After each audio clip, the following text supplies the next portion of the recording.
आप मान लें कि बिटकॉइन एक हकीकत है। बिटकॉइन अगर हकीकत है, इसमें कोई मैं तो ज़्यादा शक वाली बात नहीं समझता, लेकिन दिल नहीं मानता, क्योंकि देखें मेरी जेब में 5,000 रुपये का नोट है, ठीक है। अच्छा, मुझे उसका अंदाजा है, बल्कि 100% यकीन है कि वो सरकार ने जारी किया, उसकी मोहर है, दस्तखत है, सही है। स्टेट बैंक उसको ऑन करता है। बिटकॉइन को कौन ऑन करता है? बिटकॉइन को तो सब लोग ऑन करते हैं। कैसे सब लोग ऑन करते हैं? ये डिजिटल डिसेंट्रलाइज अकाउंटिंग सिस्टम है। आपके जितने भी कॉन्ट्रैक्ट्स हो रहे होते हैं वो डिजिटल तरीके से, क्योंकि इसका कोई एक सर्टन ओनर नहीं होता, तो सब लोग इसके ओनर होते हैं। इस बात को समझने की जरूरत है कि क्योंकि कोई भी ओनर नहीं है, हाँ, तो सब लोग जो इसमें हिस्सेदार शराकतदारी करते हैं वही इसके ओनर होते हैं। अगर आप खरीदेंगे तो आप इसके ओनर होंगे। देखिए, आप चूंकि इसका काम करते हैं बिटकॉइन, आपके पास फिजिकली वो सिक्का है जो नजर आता है जिस पे बिटकॉइन लिखा होता है? नहीं, ये फिजिकल कोई सिक्का नहीं होता। जिस तरह आपके पास नोट है, फिजिकल शक्ल नजर आती है। नहीं, इसमें फिजिकली कोई शक्ल नहीं नजर आएगी। आपको जो कुछ भी नजर आएगा वो डिजिटल आएगा। हाँ। जैसे कि आप ये मेरी स्क्रीन देखें, आपको मेरी स्क्रीन पे ये बिटकॉइन ऊपर नीचे जाते नजर आ रहे होंगे। ये देख रहे हैं आप? हाँ जी। ये ऊपर जा रहे हैं, नीचे तो ये एक डिजिटल वैल्यू है, डिजिटल एसेट है जो लोग खरीदते हैं। और ये काम बिल्कुल उसी तरह करता है कि आपने स्टॉक एक्सचेंज में पैसे डाले हैं, तो स्टॉक एक्सचेंज या तो नीचे जा रही है या ऊपर जा रही है। अच्छा, यानी सर्टेनिटी जो है, यानी ये नहीं है कि आप 5,000 है, ये 5,000 ही रहना है। बिटकॉइन आपने लिया सपोज 5,000 रुपए का, तो कल ये 4,500 रुपए का भी हो सकता है और 5,500 रुपए की हो सकता है। बिल्कुल जी, ये ऐसे ही है कि आपकी सप्लाई एंड डिमांड का जो रूल है वो यहाँ पे इम्प्लीमेंट होता है। आपकी जितनी ज्यादा डिमांड है, रेट उतना ज्यादा है। आपने कुछ पोर्शन खरीदा हुआ है, डिमांड खत्म हो गई है, रेट कम हो जाएगा। डिमांड ज्यादा हो रही है, सप्लाई नहीं है, तो आपको जो है वो डिमांड बढ़ रही है, तो आपको रेट ज्यादा मिल रहे हैं। अगर सप्लाई भी आ रही है और डिमांड भी नहीं है, तो फिर रेट कम होता जा रहा है। तो ये बिल्कुल आपके रियल टाइम स्टॉक्स के हवाले से, जिस तरह स्टॉक्स चल रहे होते हैं उसी तरह ही डिजिटल एक्सचेंजेस भी चल रही होती है। अच्छा, लेकिन मैंने स्टॉक एक्सचेंज में अपना अकाउंट खोलना है, तो मैं पाकिस्तान स्टॉक एक्सचेंज के जो ब्रोकर्स हैं, जो रजिस्टर्ड है, उनके पास जाऊंगा, वो मेरा फॉर्म भरेंगे, फिर मैं कोई ना कोई शेयर खरीदूंगा।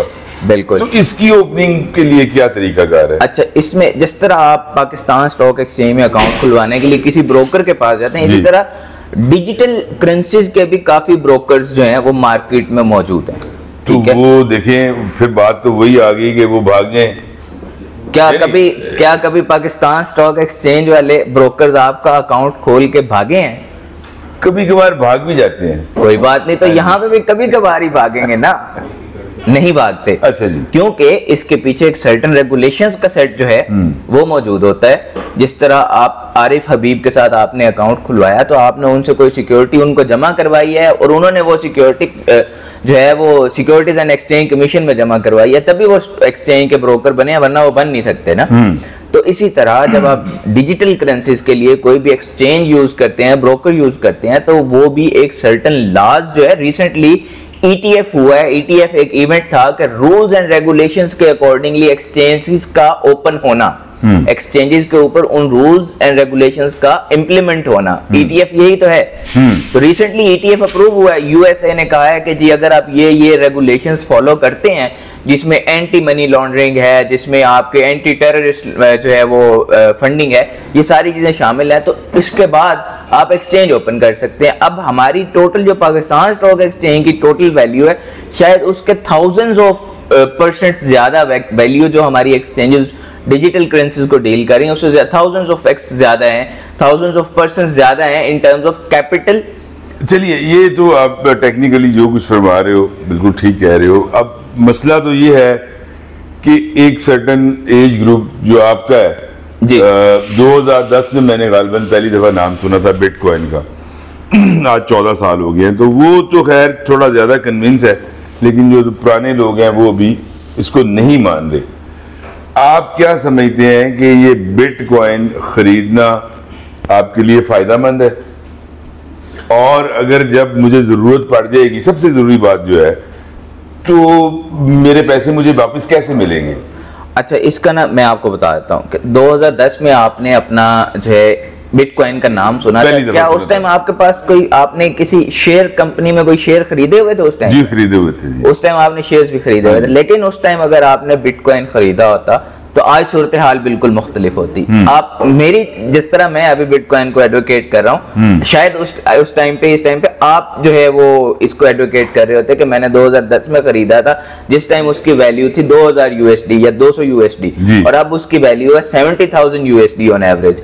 तो मतलब ये है कि हम जो भी नई टेक्नोलॉजी आ रही है उसको अडॉप्ट करना जो है वो हमारे लिए बड़ा जरूरी होता है। जो एज गैप की आप बात करते हैं, देखें एज गैप कुछ भी नहीं है। अगर तो आपने इस विशियस दुनिया में सरवाइव करना है तो आपको हर टेक्नोलॉजी सीखनी होगी। ठीक है जी। आप टेक्नोलॉजी के करीब आएंगे, टेक्नोलॉजी आपको नई राहें, नई जिद्दतें जो है वो दे रही होगी, तो टेक्नोलॉजी सीखना जरूरी होता है। उसके लिए आपको बेसिक चीजें पता होनी चाहिए, स्टॉक मार्केट का थोड़ा बहुत आइडिया होना चाहिए, और इन सारी चीजों की मालूमात के बाद आप इजीली अपना अकाउंट भी खोल सकते हैं और उस पर हल्की फुल्की ट्रेडिंग कर सकते हैं। कोई जरूरी नहीं है कि आप कोई रिस्की ट्रेडिंग करें। आप एक जो सिंपल ट्रेडिंग होती है, जिस तरह आप एक स्टॉक थोड़ी प्राइस पे खरीदते हैं और प्राइस बढ़ने पे बेचते हैं, आप वो ट्रेडिंग कर सकते हैं, आपके लिए बहुत आसान है। चलिए जुनैद, अब आप हमारे देखने वालों को जो हल्की फुल्की ख्वाहिश रखते हैं बिटकॉइन का नाम सुनकर, उनको ये समझाइए कि कम अज कम कितने पैसे हों तो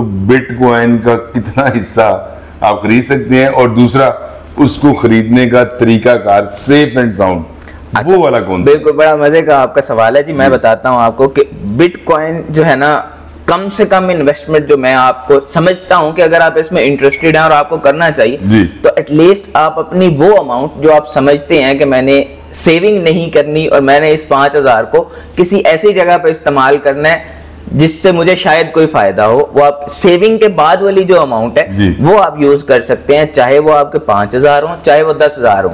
मैं बार बार ये बात रिपीट कर रहा हूं कि सेविंग के बाद वाली अमाउंट जो आप जाया करना जो है, समझते हो कि ये जाया हो गई तो आपको दिल खराब नहीं होगा, वो वाली अमाउंट आप यहाँ पे लगा सकते हैं। अच्छा। मिनिमम 5-10 हजार रुपए से आप अपना अकाउंट बना सकते हैं। अपने अकाउंट में पैसे, जो अपने डिजिटल एक्सचेंज है उसमें पैसे डाल सकते हैं। अब आपके ये जो बड़ा आपने जोर दे के कहा कि वो सेविंग जो आप जाया करना चाहते हो, तो यानी बिटकॉइन फिर ये साबित हुआ कि किसी वक्त उसकी वैल्यू 0 हो सकती है? नहीं, बिल्कुल भी नहीं। आप देखिए, मैं आपका सवाल समझ गया हूँ। बताने का पर्पस ये है क्योंकि हम यहाँ पे लोगों को बता रहे हैं कि जी ये एजुकेशन पर्पस के लिए ना, तो बताना ये है कि आप बजाय इसके कि किसी से उधार मांग के इन्वेस्टमेंट कर लें, खुदा ना खास्ता कोई नुकसान हो जाए। देखिए, रिस्क हर इन्वेस्टमेंट के एक रिस्क के साथ आती है, तो उसके लिए जरूरी है कि हम जब भी कोई चीज इन्वेस्ट कर रहे हो तो सेफ एंड साउंड इन्वेस्ट कर रहे हो। तो उसके लिए ये सजेशन है, वैल्यू 0 जो है वो 2010 से लेके आज के दिन तक 14 ईयर्स में $200 से $70,000 चली गई है, 0 नहीं हुई। तो अगर एक चीज 14 साल की एक्सपेक्टेशन है तो जो यूज केस आएगा वही आएगा कि शायद अगले 14 साल भी ये अगर 70 से 140,000 नहीं होता तो ये कहीं 100,000 के करीब आ जाएगा। एक्सपेक्टेशन, जो पॉजिटिव एक्सपेक्टेशन है वो ये रखनी चाहिए। और टेक्नोलॉजी की दुनिया हमेशा प्रोबेबिलिटीज और अंदाजों पे चल रही होती है, कुछ करते हैं तो कुछ हो जाता है, तो हमें इन चीजों का साथ साथ ख्याल रखना चाहिए। चलिए, अब आप वो तरीका बताइए कि किस तरह अकाउंट अपने ऑनलाइन खोलना है, ये एक एजुकेशनल है। अच्छा, उसमें मैं आपको तरीका बताने से ज्यादा जरूरी ये समझता हूँ कि आपको बेसिक अपने मोबाइल फोन के यूजेज का आइडिया होना चाहिए कि आप मोबाइल इस्तेमाल अच्छे तरीके से कर सकते हैं। आपके पास इंटरनेट पैकेज का होना जरूरी है, आपके पास अच्छे इंटरनेट पैकेज, अच्छे इंटरनेट स्पीड का होना जरूरी है, आपके पास अपना ID कार्ड होना जरूरी है, और आपके पास जो है स्मार्टफोन पे जो आपकी पसंदीदा एक्सचेंज है उसका आपको पता होना चाहिए कि ये एक्सचेंजेस सिलेक्ट